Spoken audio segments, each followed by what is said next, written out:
Madame, Monsieur, bonjour. Vraiment, toutes nos excuses pour ce gros retard. Comme vous savez, nos routes sont tellement bien travaillées que nous arrivons toujours avant l'heure. Mais aujourd'hui, ce retard me permet de vous demander de regarder à cette parole qui dit « Dis seulement un mot et je serai guéri ». La longueur du temps, la durée ne veut rien dire. Ce qui importe, c'est l'importance de ce qui est dit. Autrement dit, la parole de Dieu qui dit que sa parole ne peut jamais lui revenir sans avoir accompli. C'est pourquoi elle a annoncé, parce qu'il la compare à une rosée qui descend du ciel et qui tombe sur la terre, qui ne peut pas rester sans que de la terre soit poussée de l'herbe.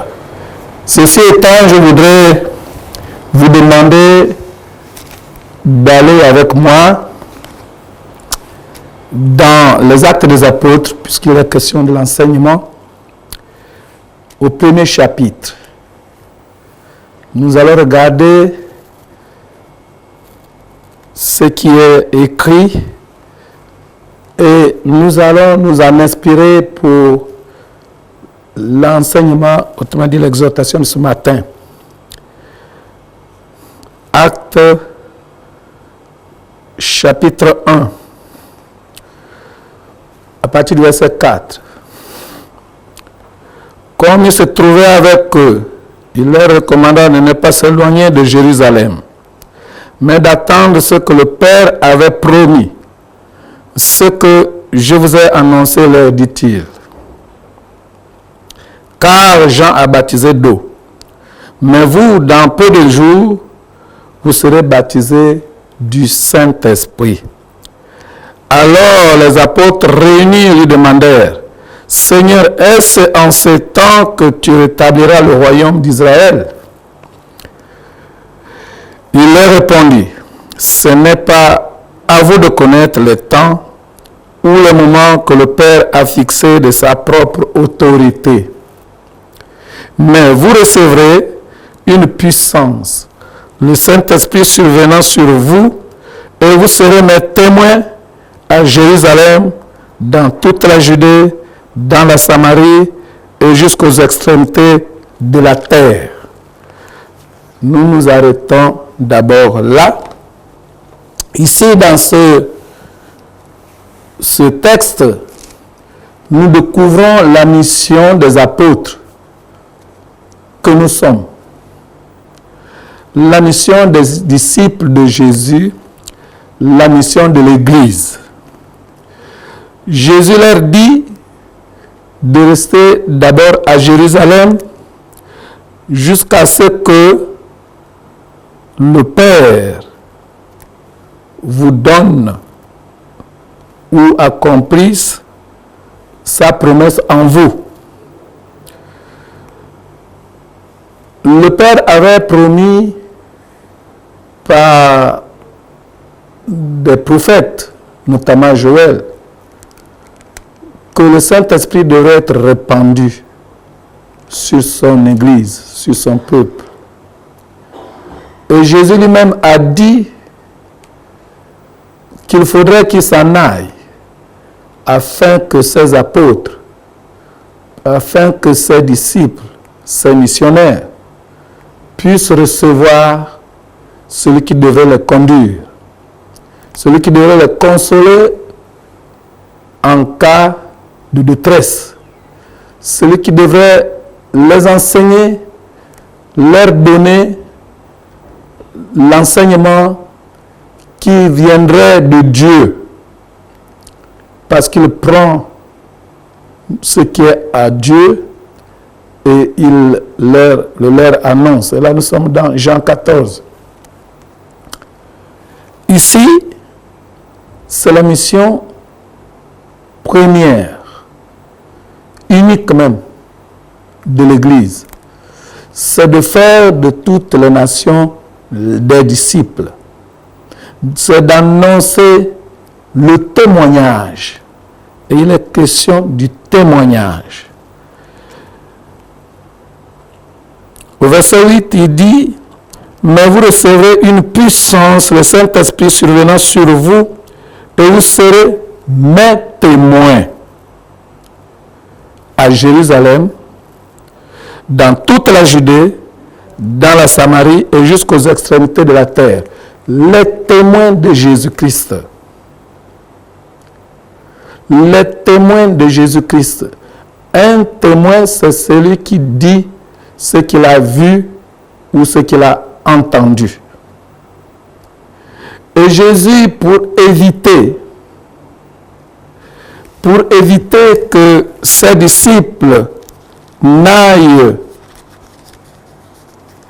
raconter leur propre vie, il a dit il faudrait que vous restiez d'abord à Jérusalem.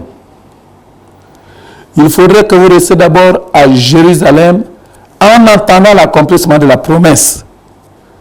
En entendant l'accomplissement de la promesse de Dieu, ce que Dieu avait promis à son peuple pour faire sa volonté. Quand nous regardons dans Jean 14, que je citais tout à l'heure, il est dit ceci à partir du verset 11. « Croyez en moi, je suis dans le Père, et le Père est en moi. Croyez du moins à cause de ses œuvres. En vérité, je vous le dis, celui qui croit en moi fera aussi les œuvres que je fais, et il en fera de plus grandes parce que je m'en vais au Père. Et tout ce que vous demanderez en mon nom, je le ferai afin que le Père soit glorifié dans le Fils. » Le témoignage dont il est question, c'est de raconter, de restituer ce que Jésus a fait. Dire avec beaucoup d'exactitude ce que Jésus a fait. En vérité, verset 12. En vérité, je vous le dis. Et dans ce passage, nous voyons que Jésus-Christ ne voulait pas que son peuple parle de choses mensongères. Jésus-Christ a dit que avant de partir parler, il vous faut quelqu'un. Il vous faut la capacité. Il vous faut la capacité. Il vous faut le pouvoir. Dans le chapitre 16 de Jean, il dit ceci, au verset 4. « Je vous ai dit ces choses afin que lorsque l'heure sera venue, vous vous souveniez que je vous les ai dites.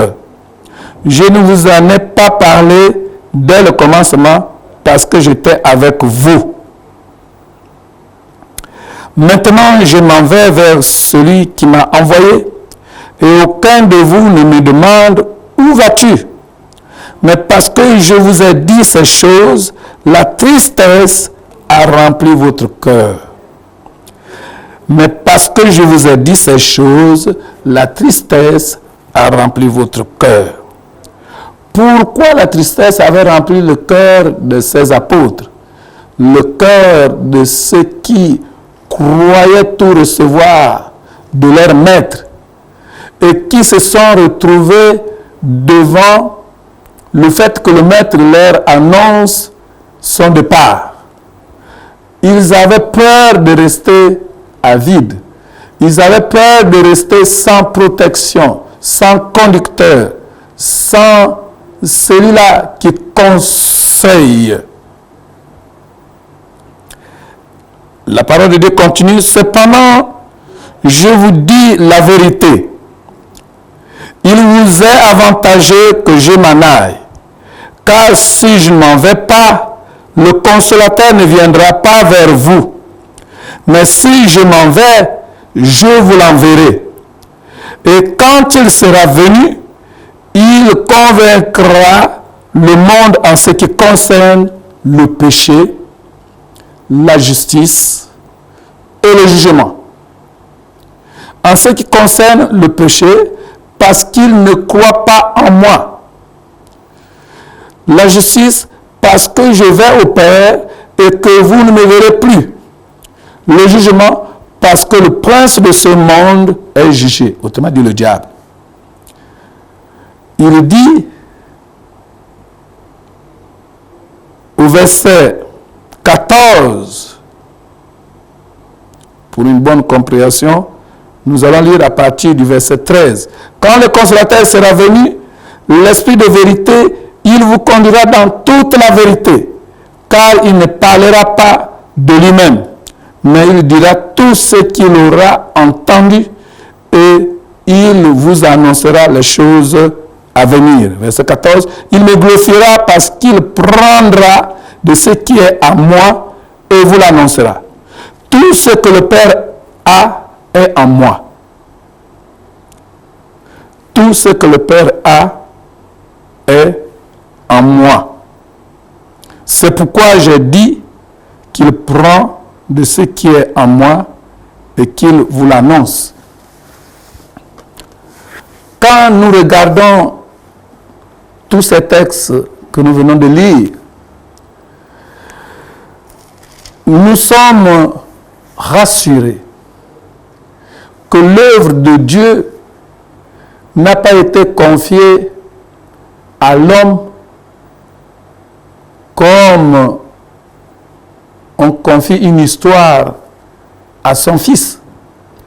L'œuvre de Dieu a été confiée à l'homme avec la manière dont l'homme devrait l'exercer.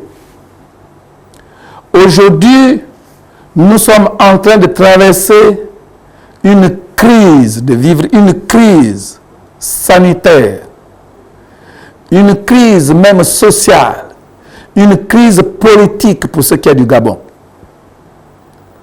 Nous sommes en train de vivre tous ces maux parce que quelque part, ceux qui sont chargés de mettre en pratique, de mettre en exécution l'œuvre de Dieu, parce que je n'entends pas par l'œuvre de Dieu seulement l'Église ou l'évangile scripturaire. J'attends par l'œuvre de Dieu, l'œuvre que Dieu a confiée à l'homme depuis le jardin d'Éden. Quand Dieu a créé l'homme, il lui a donné la charge de continuer l'œuvre qu'il avait commencée. Et nous voyons que dans la charge en question, dans le livre de Genèse, l'homme était chargé de donner les noms, de donner l'identité, de donner la référence à ce que Dieu avait créé, aux êtres que Dieu avait créés. C'est pas rien. Dieu place une confiance à quiconque croit en lui. Dieu place une confiance à quiconque lui fait confiance. Jésus dit à ses apôtres que vous serez mes témoins, que vous irez par tout le monde jusqu'aux extrémités de la terre, annoncer les œuvres que j'ai faites, notamment sa mort sur la croix et sa résurrection. C'est la mort de Jésus et sa résurrection qui constituent la matière première du témoignage que le serviteur de Dieu, la servante de Dieu, doit annoncer à quiconque se placerait sur son chemin. Avec cette assurance qu'il ne le fait pas, qu'elle ne le fait pas d'elle-même,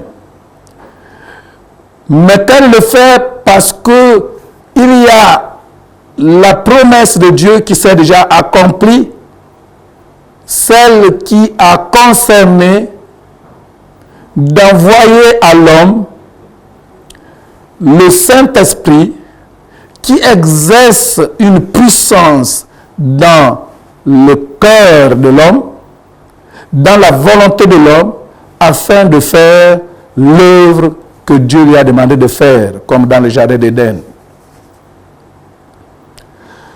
Depuis ce matin, quand j'ai ouvert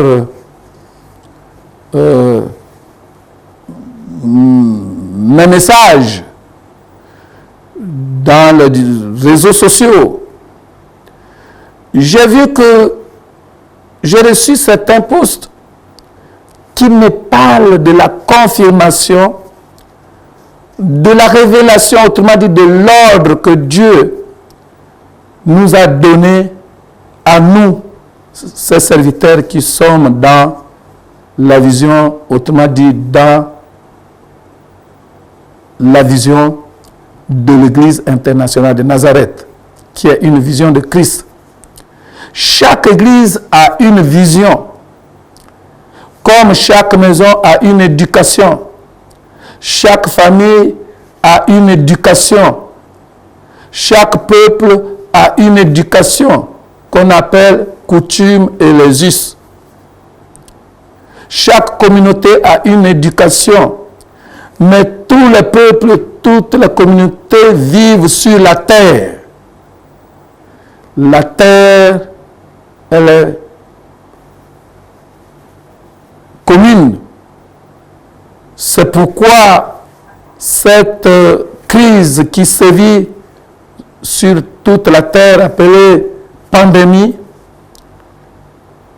bouscule tout un chacun, mais chaque pays la reçoit conformément à sa spécificité. C'est pour cela que Dieu a voulu que chaque homme, chaque femme puisse recevoir le Saint-Esprit selon la mesure de son appel, selon la mesure de sa foi, selon le degré de la confiance que l'homme place en Dieu. Plus tu t'abandonnes au Seigneur, plus tu découvres cette révélation. Il a dit, invoque-moi, je te répondrai, je te montrerai des choses cachées, des choses que tu ignores. Il dit par Paul que ce sont des choses qui ont été cachées, qui n'étaient pas montées encore à l'oreille de l'homme. Des choses que Dieu avait cachées pour les révéler maintenant à son Église. Nous avons reçu en 2012 une orientation vers une manière, une méthode de pouvoir évangéliser, de pouvoir témoigner de Jésus-Christ. Et cette orientation a été concrétisée en 2015, comme vous le savez, le 12 décembre 2015 à 12 heures, nous avons recommandé le Gabon à Jésus. Le 12 décembre 2015 à 12 heures, Dieu nous a dit que le Gabon sera véritablement, comme les uns disaient, une maison de verre. C'est-à-dire que rien ne pourrait plus rester caché. Et depuis cette date, vous en êtes témoins, nous vivons une éclosion exponentielle des choses cachées qui sont à découvert. Nous avons reçu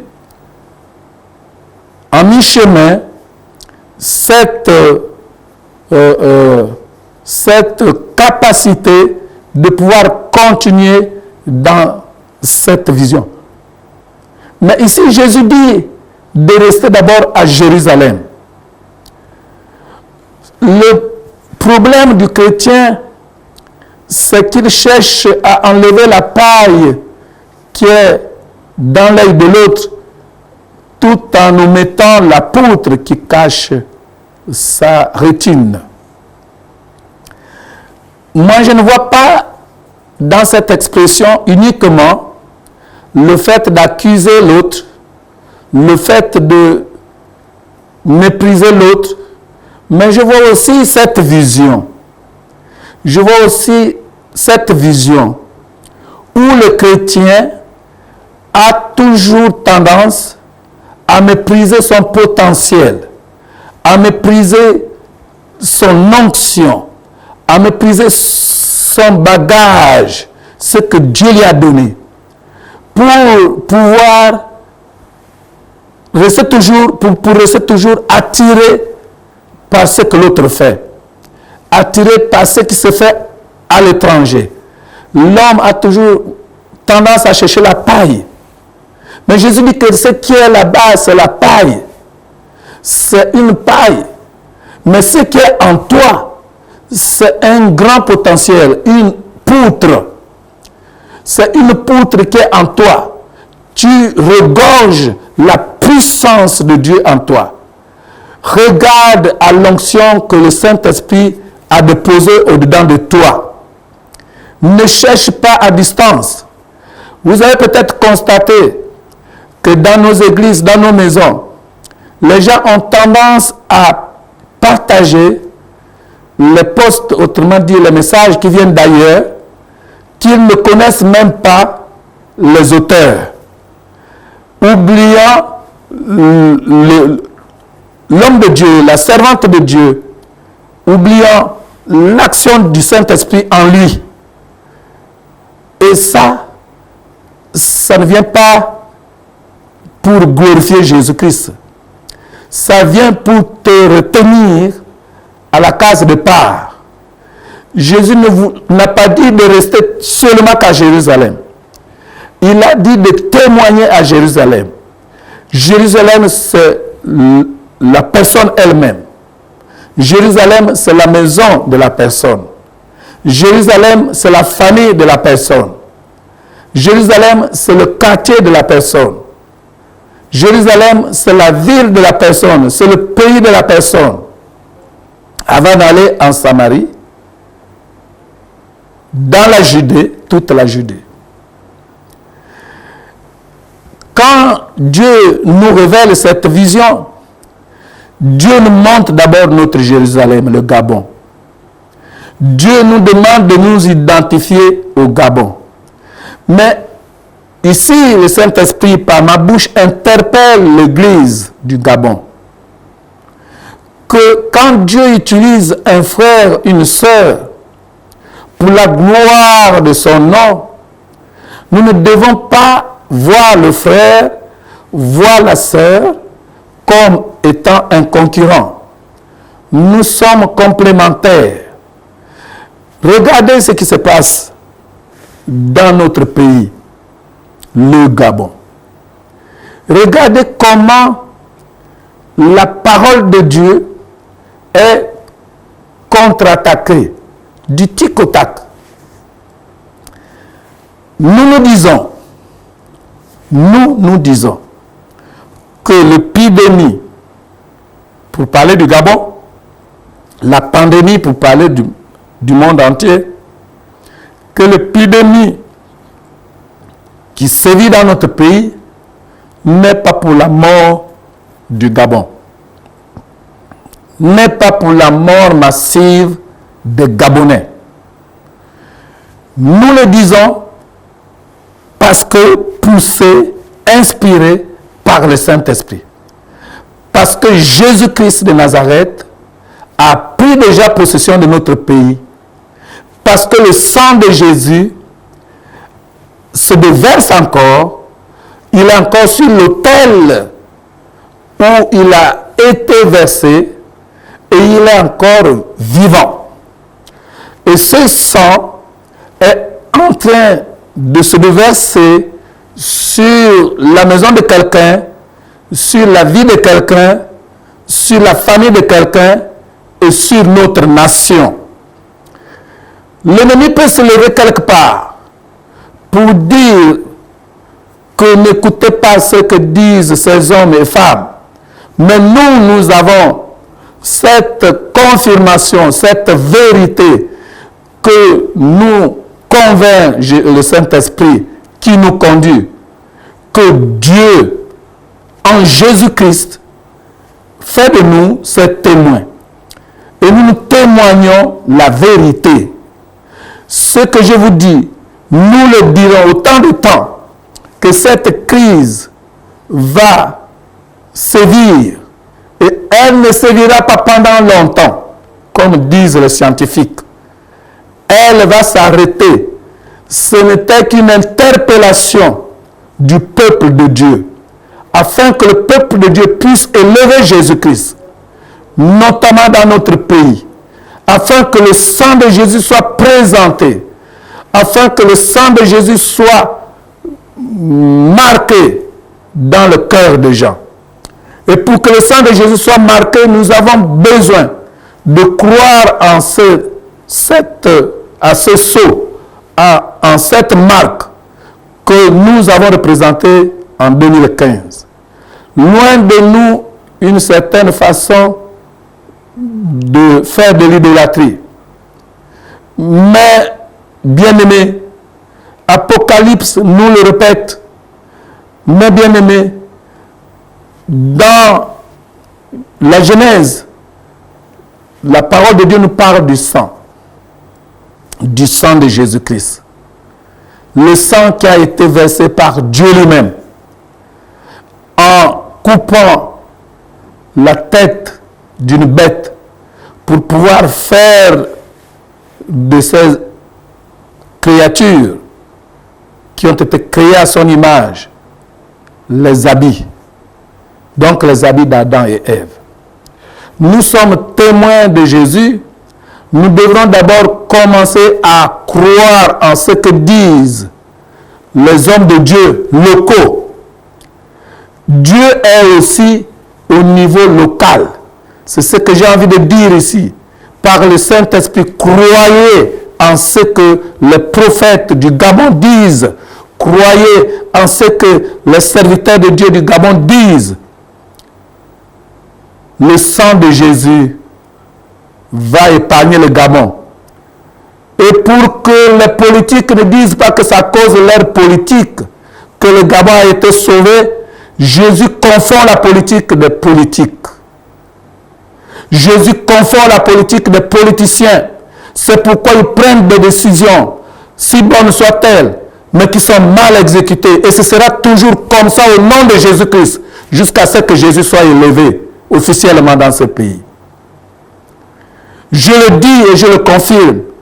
Jésus fera, et à son nom, nous n'allons pas vivre une hécatombe dans notre pays. Les autres nations ont découvert les médicaments. Certains pays, notamment la République de Malgache africaine, j'allais dire, la RDC, et nous avons des scientifiques au Bénin, au Burkina, qui annoncent des choses meilleures. Dans notre pays, Dieu dit Jésus d'abord. Nous devons élever Jésus-Christ de Nazareth partout, dans nos maisons, partout dans nos bureaux. Les chrétiens qui m'entendent, mettez le symbole prophétique dans vos bureaux. De la même manière que les sectes mettent le tablier, de la même manière que les sectes prennent la pierre de cristal. Ce ne sont que des copistes. Le diable n'a rien. Le diable copie. Il a dit au Seigneur de gloire, prosterne-toi devant moi, je te donnerai toutes ces nations. Il n'a créé aucune nation. Le diable est un menteur. Et parce qu'il était menteur, il a pris des vraies choses de Jésus-Christ pour pouvoir les copier et les montrer aux nations. Le sceau, le sang de Jésus donne, autrement dit, délivre, guérit, sauve. Et c'est pour cela que nous l'avons matérialisé par ce symbole prophétique. Portez-le, bien-aimés. Portez-le. Vaut mieux le porter que ne rien faire. Ce matin, je lisais une dame, j'aimais d'ailleurs écouter encore aussi son audio, que le Saint-Esprit a utilisé, que Dieu a utilisé pour nous annoncer ce qui va se passer au mois de mai. Cette dame confirme, pour ceux qui ont des réseaux sociaux, qui aiment aller sur les réseaux sociaux, ils savent que cette dame confirme ce que nous disons au Gabon depuis 2015. Le nouvel ordre mondial, que vous savez. Ce n'est pas pour rien que nous voyons des gens prendre des décisions allant dans le sens d'obéir aveuglement, sans chercher à comprendre, parce que c'est des adeptes du mal. Croyez-moi, le Gabon ne subira pas ce que les autres pays, malgré leur science, malgré le degré de développement de leur médecine, ils subissent. Nous n'atteindrons pas autrement dit, ce degré de désolation. À cause de Jésus-Christ, à cause du roi des rois, à cause de sa parole, prenez Jésus. Allez dans les quartiers, annoncez Jésus-Christ. Allez dans les bureaux, annoncez Jésus-Christ. Jésus-Christ est la vérité. Ici, nous voyons que le rôle du Saint-Esprit, c'est de nous conduire en vérité. Excusez-moi. Cette vérité qu'un homme ne peut pas avoir sans le Saint-Esprit. Malgré tout ce qu'il peut faire, ils ne vivront jamais la vérité si ce n'est par le Saint-Esprit. C'est l'œuvre du Saint-Esprit. La vérité, c'est l'œuvre du Saint-Esprit dans la vie d'une personne. Aucun homme ne peut parler ou vivre la vérité sans Jésus-Christ dans sa vie. C'est pour cela que je voudrais m'arrêter, parce que j'ai commencé un peu très en retard, et prier pour ceux-là. Et leur dire que les symboles prophétiques, vous les trouvez dans nos paroisses. Mais comme avec le confinement total, on ne pouvait pas vous envoyer dans ces paroisses, mais maintenant, vous pouvez y aller. Trouvez les symboles prophétiques. Portez-les, bien-aimés. Vaut mieux les porter. Vaut mieux les mettre dans vos voitures. Vaut mieux les mettre. C'est une façon de témoigner de Jésus-Christ. Même si vous ne parlez pas, mettez-les dans vos profils. Mettez-les dans vos statuts. Symbole prophétique. Gabon, j'appartiens à Jésus. Nous allons chasser l'esprit du mal qui nous a toujours gardés captifs. Nous allons débouter loin de notre pays. Nous allons l'envoyer là où il était. Il va retourner là où il était. Nous allons revivre la convivialité que nous avons toujours vécue avant. Vous savez, on disait toujours que le Gabon était un pays béni. L'eau était cadeau. L'école était cadeau à l'époque. Les fournitures étaient données à l'époque. Il y avait la bourse pour nos élèves.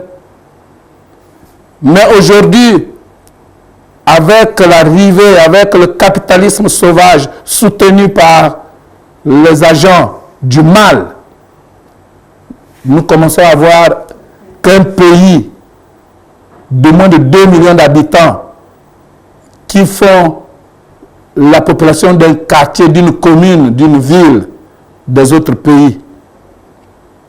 moins de 2 millions d'habitants, avec toutes ces richesses que Dieu a données au pays, est incapable de donner en temps de crise à son peuple les moyens de subsistance. Il faut parler de dons comme si on était dans un pays qui n'est pas riche. Nous sommes immensément riches et nous nous comportons comme des gens qui n'ont rien. Les pays qui n'ont ni pétrole, ni bois, ni or, ni manganèse, vivent mieux et ripostent mieux à cette épidémie qu'au Gabon, à cause de Dieu qu'on a mis de côté. Les gens ont préféré élever le diable. Les gens ont préféré élever les rites sataniques jusqu'à homologuer des lois iniques. Bien-aimés, nous devrons annuler toutes ces lois. Et pour annuler toutes ces lois, nous devons élever Jésus-Christ. Élevons Jésus-Christ. Jésus-Christ est la vérité. Jésus-Christ est le salut. Je vous promets, nous n'allons pas connaître une hécatombe. Je vous promets que Jésus-Christ va se glorifier si vous et moi, nous croyons au Saint-Esprit, à l'action du Saint-Esprit dans nos vies.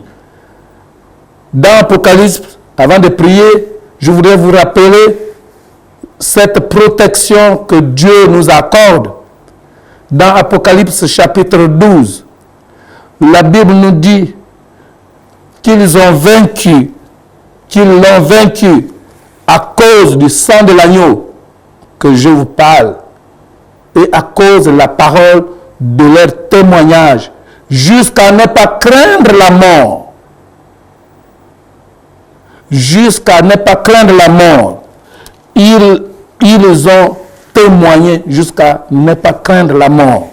Bien-aimé, quand tu te lèves pour Jésus-Christ, c'est vrai que le diable va se lever de l'autre côté, mais le diable ne pourra rien contre toi parce que ceux qui sont en nous sont en plus grand nombre que ceux qui sont avec eux dans le monde. Satan a été vaincu à la croix de Golgotha. Quand le sang a coulé, Satan a perdu devant Jésus-Christ, devant tous ceux qui sont avec lui. Nous avons vu que dans Jean 14, il a dit que celui qui croit en lui, croit aussi en son Père. Et tout ce que nous demandons à Jésus-Christ ou au Père à son nom, nous sera accordé. Merci, vous qui m'avez suivi. Je sais que vous m'avez déjà pardonné à cause de mon retard, dû à la manière de rouler. Je roulais à 5 à l'heure, parce que j'habite une banlieue de Libreville. Déjà, je sais que votre pardon a fait descendre en vous cette onction spéciale. Je vais prier pour quiconque veut accepter ce Jésus. Je vais prier pour celui-là que Jésus a encore édifié ce matin, afin de se lever, afin de faire de tout le Gabon d'abord, les disciples de Jésus-Christ, avant d'aller jusqu'à l'extrémité de la terre. De faire de lui-même d'abord un adepte de Jésus-Christ qui ne craint pas pour sa vie parce que sa vie dépend de Jésus-Christ. Père, je te loue, je te bénis pour ce frère, pour cette sœur que tu as touché, qui me regarde, qui me suit ou qui va partager ce message avec ceux-là qui ne sont pas là. Seigneur, je prie que toi-même, selon que tu as déclaré par ma bouche, que le Saint-Esprit, l'Esprit de vérité, nous conduirait, Seigneur. Ça s'est déjà accompli, Papa, parce que ce jour de la Pentecôte, le Saint-Esprit est descendu sur ceux qui nous ont précédés, ton Église. C'est le même Saint-Esprit que tu nous donnes maintenant. C'est le même Saint-Esprit qui nous utilise maintenant. Père, je te loue de ce que maintenant même, la condition de celui qui m'écoute, que je ne connais pas, mais tu la connais, Seigneur, puisse changer. Au nom de Jésus-Christ, toi qui es malade, reçois ta guérison maintenant. Au nom de Jésus-Christ, toi qui es sourd, reçois maintenant ton audition. Au nom de Jésus-Christ, je prie pour la cécité, Seigneur. Je prie pour la cécité spirituelle. Je prie pour la cécité intellectuelle, afin que les yeux, l'intelligence, la volonté, la maîtrise, la conscience de chacun soient libérés au nom de Jésus-Christ. Que les gens aient la maîtrise de soi en témoignant de toi, Seigneur. Merci de m'avoir donné la capacité de parler de toi. Merci, Père éternel, pour ta parole. Je crois que tu as agi et tu continueras à agir. Nous avons prié parce que j'ai parlé au nom de Jésus-Christ. Amen.